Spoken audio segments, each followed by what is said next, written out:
My dear students, welcome back to my channel Sushmita SP. आप सभी का बहुत बहुत स्वागत करती हूँ आपके अपने चैनल सुष्मिता एसपी पे। तो क्लास 10 आज मैं आपके लिए लेकर के आ गई हूँ सोशल साइंस का very very very important questions आप सभी के लिए। जैसा कि सोशल साइंस का प्री बोर्ड एग्जाम जो है कल आप लोगों का होने वाला है, तो मैं आप लोगों के लिए बहुत ज़्यादा इंपॉर्टेंट क्वेश्चंस लेकर के आ गई हूँ। तो इस क्वेश्चन को देखना ना भूलें, वीडियो को एंड तक ज़रूर देखें ताकि हर एक क्वेश्चन को आप अच्छे से समझ पाए, हर एक क्वेश्चन का आंसर आपको याद हो जाए। और सोशल साइंस में बहुत सारा क्वेश्चन है, तो आपको बहुत अच्छे से सारे क्वेश्चंस को देखना ज़रूरी है क्योंकि ये सभी आपके लिए बहुत ज़्यादा इम्पॉर्टेंट हैं।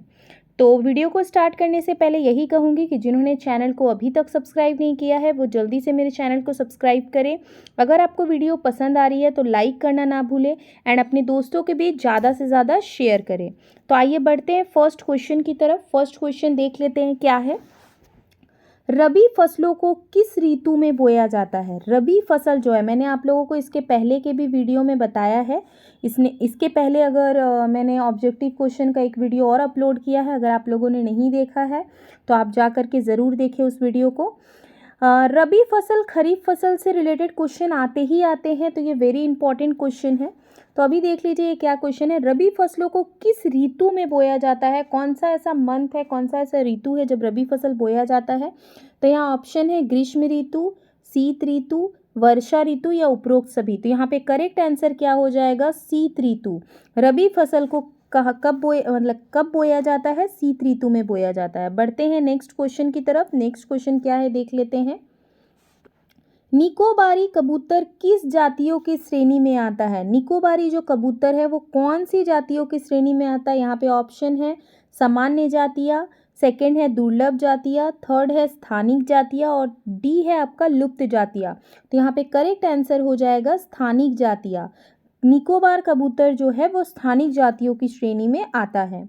बढ़ते हैं नेक्स्ट क्वेश्चन की तरफ। नेक्स्ट क्वेश्चन है आपका, निम्नलिखित में से कौन जैव संसाधन का उदाहरण है? जैव संसाधन का उदाहरण कौन है? यहाँ पे जैव संसाधन मीन्स जो जीवित है, जो वस्तुएं जीवित है, जो सांस लेती है, चलती। तो यहाँ पे देखिए ऑप्शंस क्या है, जल, मनुष्य, सूर्य ताप और लौह अयस्क। तो यहाँ पे करेक्ट आंसर क्या हो जाएगा? ऑप्शन नंबर बी, मनुष्य। ये जैव संसाधन का उदाहरण है आपका। नेक्स्ट बढ़ते हैं क्वेश्चन नंबर 4 की तरफ। क्वेश्चन नंबर 4 देख लेते हैं क्या है। स्थानीय शासन व्यवस्था में कितना पद महिलाओं के लिए आरक्षित है? वेरी इंपॉर्टेंट क्वेश्चन कि स्थानीय शासन व्यवस्था में कितना पद महिलाओं के लिए आरक्षित है। यहाँ पे ऑप्शन है 2/3, 1/3, 1/4 या 3/4। तो यहाँ पे करेक्ट आंसर हो जाएगा ऑप्शन नंबर बी, 1/3। जो भी क्वेश्चन मैं डिस्कस कर रही हूँ आप लोगों के साथ, अगर उसमें कोई भी आपको डाउट होता है तो आप कमेंट बॉक्स पे कमेंट करना ना भूलें और बहुत अच्छे से प्रिपरेशन कीजिए। यही टाइम है अपने आप को देखने का। प्री बोर्ड क्या है, आपको क्वेश्चंस, कितने क्वेश्चन आपको आ रहे हैं, आप कितने पानी में हो, कितना आपको याद है, यही देखने के लिए। तो आप बहुत अच्छे से अपने आप को प्रिपेयर करके जाइए। बढ़ते हैं नेक्स्ट क्वेश्चन की तरफ। अमेरिका में नागरिक अधिकार आंदोलन कब हुआ? तो यहाँ पे ऑप्शन है 1968 से 1974 में। नेक्स्ट ऑप्शन है आपका 1980 से 1988, सी है आपका 1974 से 1980 एंड डी है आपका 1954 से 1968। तो यहाँ पे करेक्ट आंसर होगा ऑप्शन नंबर डी, 1954 से 1968। बढ़ते हैं नेक्स्ट क्वेश्चन की तरफ। क्वेश्चन नंबर 6 है आपका, सरकार द्वारा अवरोधों अथवा प्रतिबंधों को हटाने की प्रक्रिया क्या कहलाती है?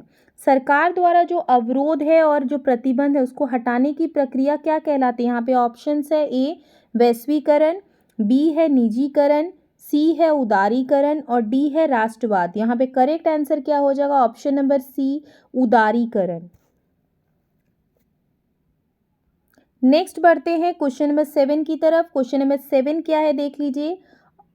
अर्नस्ट रेनन किस देश के दार्शनिक थे? कौन से देश के दार्शनिक है ये? तो यहाँ पे ऑप्शन है फ्रांसीसी, जर्मनी, अमेरिकी और भारतीय। तो यहाँ पे करेक्ट आंसर क्या हो जाएगा? फ्रांसीसी। वो कहाँ के दार्शनिक थे? फ्रांसीसी के। नेक्स्ट बढ़ते हैं नेक्स्ट क्वेश्चन क्वेश्चन नंबर 8 की तरफ बढ़ते हैं हम। क्वेश्चन नंबर 8 क्या है, फ्रांसीसी क्रांति कब हुई थी? फ्रांसीसी क्रांति कौन सी ईस्वी में हुई थी? यहाँ पे ऑप्शन है 1789, 1857, 1757, 1947। तो यहाँ पे करेक्ट आंसर हो जाएगा ऑप्शन नंबर ए 1789। बढ़ते हैं नेक्स्ट क्वेश्चन की तरफ। नेक्स्ट क्वेश्चन क्या है? Question number 9। क्वेश्चन नंबर 9 क्या है? महात्मा गांधी दक्षिण अफ्रीका से भारत कब लौटे? महात्मा गांधी दक्षिण अफ्रीका से भारत कब लौटे थे? यहाँ पे ऑप्शन है मार्च 1930, जनवरी 1915, मार्च 1915 या जनवरी 1950। तो यहाँ पे करेक्ट आंसर क्या हो जाएगा? ऑप्शन नंबर बी जनवरी 1915। महात्मा गांधी दक्षिण अफ्रीका से भारत जनवरी 1915 में लौटे थे। बढ़ते हैं क्वेश्चन नंबर 10 की तरफ। क्वेश्चन नंबर 10 क्या है देख लेते हैं। चाय किस प्रकार की कृषि का उदाहरण है? तो यहाँ पे ऑप्शन है ए जीवन निर्वाह कृषि, प्रारंभिक कृषि, रोपण कृषि या झूम कृषि। तो चाय जो है ऑप्शन नंबर सी इसका करेक्ट आंसर हो जाएगा, रोपण कृषि के उदाहरण है। बढ़ते हैं नेक्स्ट क्वेश्चन की तरफ। नेक्स्ट क्वेश्चन क्या है देख लेते हैं। क्वेश्चन नंबर 11, झारखंड के गुआ और नोआ मुंडी में कौन सा खनिज पाया जाता है? झारखंड के गुआ और नोआ मुंडी में कौन सा खनिज पाया जाता है? यहाँ पे ऑप्शंस देखिए, लौह अयस्क, कोयला, सी है तांबा और डी है अभ्रक। तो यहाँ पे करेक्ट आंसर क्या हो जाएगा? ऑप्शन नंबर ए लौह अयस्क। झारखंड के गुआ और नोआ मुंडी में क्या पाया जाता है? लौह अयस्क पाया जाता है। बिल्कुल भी टेंशन नहीं लेना है, डरना नहीं है, क्योंकि डरने से टेंशन लेने से एग्ज़ाम खराबी होता है, अच्छा नहीं होगा। इसलिए बेफिक्र होकर अच्छे से आप क्या कीजिए, मतलब अपने आप को प्रिपेयर कीजिए, फिर जैसा क्वेश्चन आएगा आप उसके अकॉर्डिंग आंसर कीजिएगा। बढ़ते क्वेश्चन नंबर 12 की तरफ। निम्नलिखित में से किसका परिवहन पाइपलाइन द्वारा होता है? तो यहाँ पे ऑप्शन है पानी, कच्चा तेल, पेट्रोल उत्पाद या उपरोक्त सभी। तो यहाँ पे देखिए पाइपलाइन द्वारा परिवहन इन सभी का होता है, पानी का भी होगा, कच्चा तेल का भी होता है, पेट्रोल का भी होता है। इसलिए करेक्ट ऑप्शन क्या हो जाएगा? ऑप्शन नंबर डी उपरोक्त सभी। बढ़ते हैं नेक्स्ट क्वेश्चन की तरफ। नेक्स्ट क्वेश्चन क्या है देख लेते हैं। 13 नंबर, हमारे देश की 22 प्रमुख भाषाओं को संविधान की किस अनुसूची में रखा गया है? 22 प्रमुख भाषा उनको कौन सी अनुसूची में रखा गया? तो आप यहाँ पे ऑप्शन है 8वीं, 9वीं, 7वीं और 6वीं। तो यहाँ पे क्या हो जाएगा? करेक्ट आंसर 8वीं। हमारे देश की 22 प्रमुख भाषाओं को संविधान की 8वीं अनुसूची में रखा गया है। बढ़ते हैं क्वेश्चन नंबर 14 की तरफ। क्वेश्चन नंबर 14 देख लेते हैं क्या है। क्वेश्चन नंबर 14 है, भारत के राज्यों की विधानसभाओं में महिलाओं का प्रतिनिधित्व कितना फीसदी है? जो महिला है उनकी प्रतिनिधित्व कितनी फीसदी है? तो यहाँ पे ऑप्शन देख लीजिए, 5%, 4%, 14% या 5% से कम। तो यहाँ पे करेक्ट आंसर हो जाएगा ऑप्शन नंबर डी 5% से कम। बढ़ते हैं 50 नंबर क्वेश्चन की तरफ। 50 नंबर क्वेश्चन क्या है? इनमें से कौन से देश में द्विदलीय व्यवस्था है? द्विदलीय व्यवस्था है, यहाँ पे देखिए ऑप्शंस, भारत में, अमेरिका में, फ्रांस में या जर्मनी में। तो करेक्ट आंसर क्या हो जाएगा? ऑप्शन नंबर बी अमेरिका में द्विदलीय व्यवस्था है। नेक्स्ट बढ़ते हैं क्वेश्चन नंबर 16 की तरफ। नेपाल में राजतंत्र को किस वर्ष समाप्त किया गया? नेपाल में राजतंत्र को किस वर्ष समाप्त किया गया? तो यहाँ पे ऑप्शन है 2006 में, 2008 में, 2004 में, 2005 में। तो यहाँ पे करेक्ट आंसर क्या हो जाएगा? ऑप्शन नंबर बी 2008 में नेपाल में राजतंत्र को क्या कर दिया गया? समाप्त कर दिया गया। बढ़ते हैं नेक्स्ट क्वेश्चन की तरफ। क्वेश्चन नंबर 17 की तरफ। क्वेश्चन नंबर 17 क्या है? यंग इटली भूमिगत संगठन के संस्थापक कौन थे? तो यहाँ पे ऑप्शन है इसके, हिटलर, नेपोलियन, ज्यूसपी मेस्नी और कार्ल मार्क्स। तो यहाँ पे करेक्ट आंसर क्या हो जाएगा? ऑप्शन नंबर सी हो जाएगा, ज्यूसेपी मेस्नी। ठीक है, बढ़ते हैं ऑप्शन नंबर क्वेश्चन नंबर 18 की तरफ। क्वेश्चन नंबर 18 क्या है देख लेते हैं। भारत में राजनीतिक दलों को मान्यता कौन देता है? भारत में राजनीतिक दलों को मान्यता कौन देता है? यहाँ पे ऑप्शंस देख लीजिए, राष्ट्रपति, संसद, चुनाव आयोग या उच्चतम न्यायालय। तो यहाँ पे करेक्ट आंसर क्या हो जाएगा? सी नंबर ऑप्शन, चुनाव आयोग।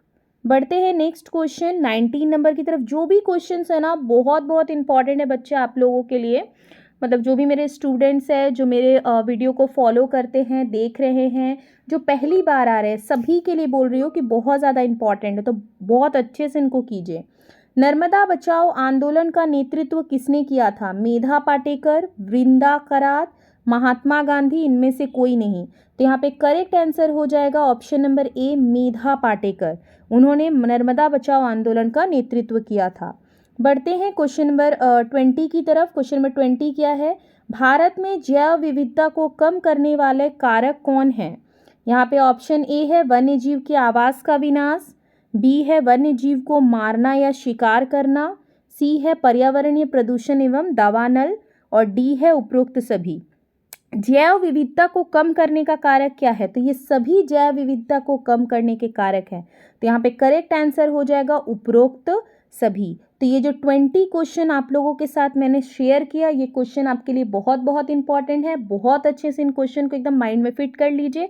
जिन्होंने अभी तक चैनल को सब्सक्राइब नहीं किया है वो जल्दी से मेरे चैनल को सब्सक्राइब कर ले, अपने दोस्तों के बीच ज़्यादा से ज़्यादा मेरे चैनल को शेयर कर दीजिए, एंड बिल्कुल भी कॉन्सेंट्रेट होकर स्टडी कीजिए। और एग्ज़ाम में जब भी आप आंसर कीजिए तो 2 बार अच्छे से क्वेश्चन को पढ़ लीजिए, उसके बाद आप आंसर कीजिए। मतलब हड़बड़ी में गड़बड़ करके मत आइए।